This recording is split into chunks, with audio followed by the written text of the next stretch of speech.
we watched The Whale. A reclusive, morbidly obese English teacher attempts to reconnect with his estranged teenage daughter.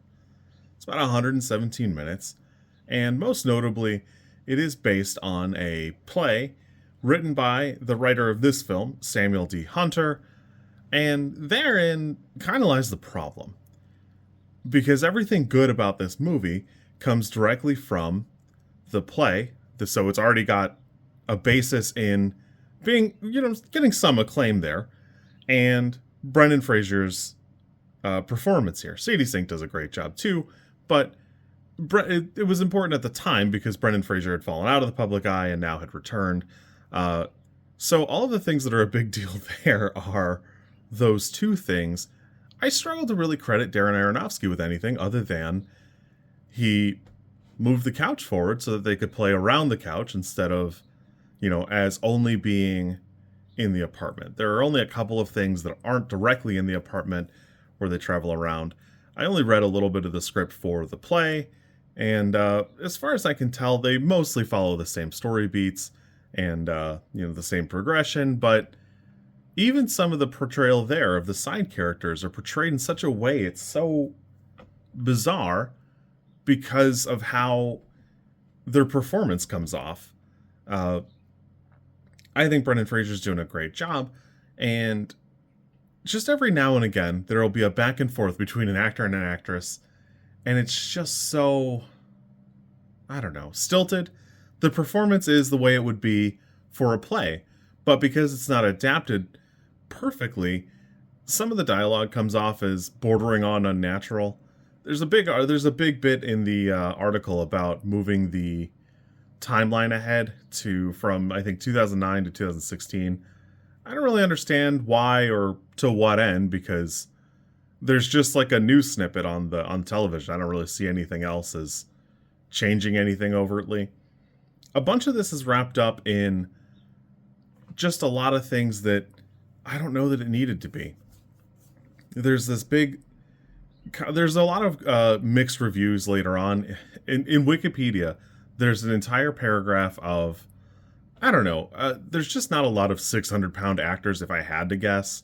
And then you'd have to go into, well, how many of them are homosexual?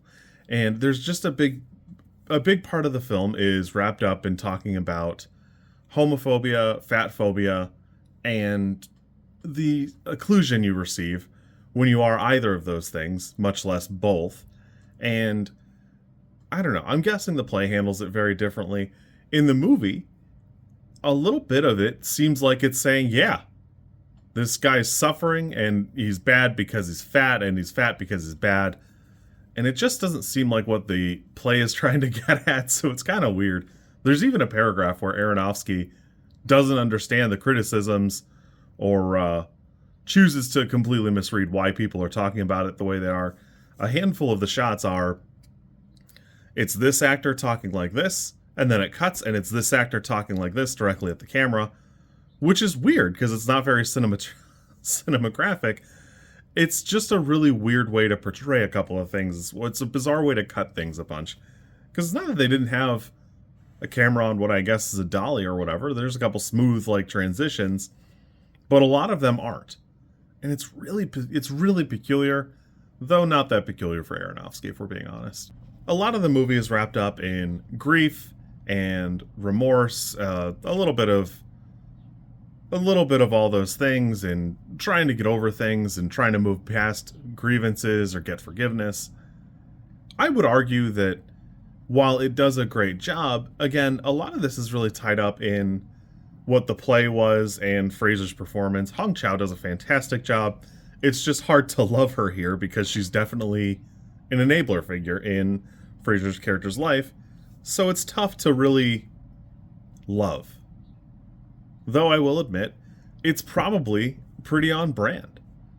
Because the movie takes place over the course of a week, and you can just see shades of how Chau's character is trying so desperately to help him, share in his guilt, and enjoy what is effectively their joint misery. But even when she has an opportunity to force him to get help or move on, she's pretty much okay with going, okay, fine, here's your bucket of chicken, Debbie. That, he's not, it's before DoorDash, so he's not DoorDashing a bucket's worth of candy or anything like that. One of the other things I thought was bordering on a bizarre presentation is there's crash out he has at the 78% mark, and he's stacking up 2 slices of pizza, dumping ranch on them, putting ham on it, and eating it whole like an animal.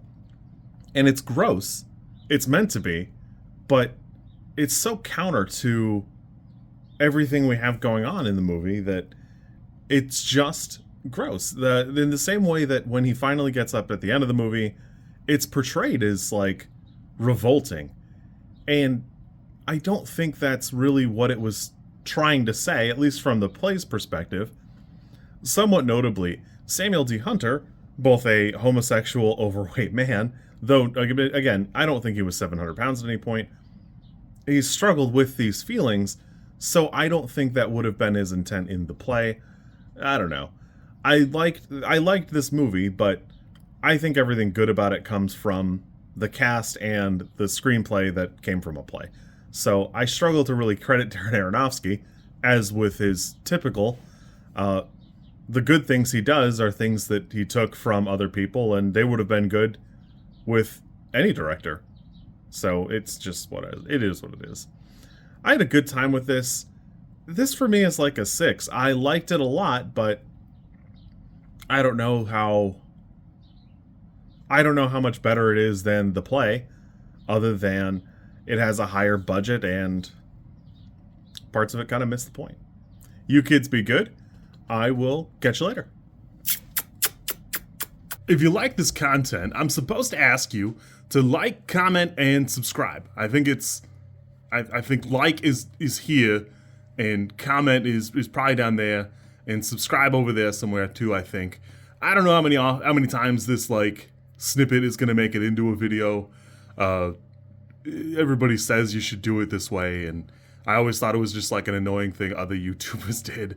And as you know, I am bad at editing, so if you like it, great, I'm happy for you. If you don't like it, I'm sorry.